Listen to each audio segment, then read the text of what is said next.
Niimoodi. Olen nüüd režissööri puldis ja näitan teile, kuidas Raul hakkab tulema aknast välja.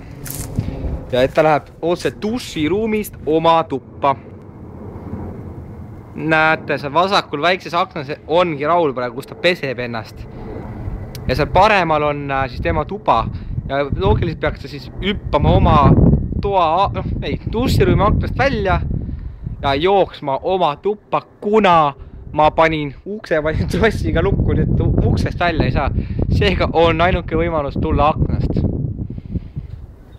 Ja nüüd me teen filmi ja nüüd me teemegi Raulist video, Raul lehvit. Nüüd ütle tere!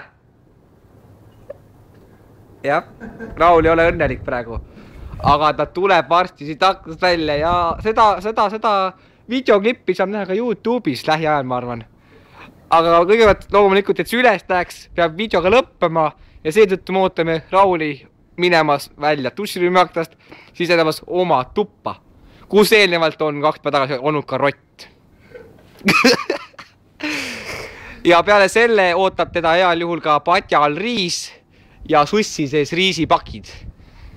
Nii et Raul saab hakkama. Aga peale selle, et ta peseb veel, sooja vett ei ole, nii et peseb ennast jääkülma veega hetkel. Et ootame pingsalt Rauli tulekut.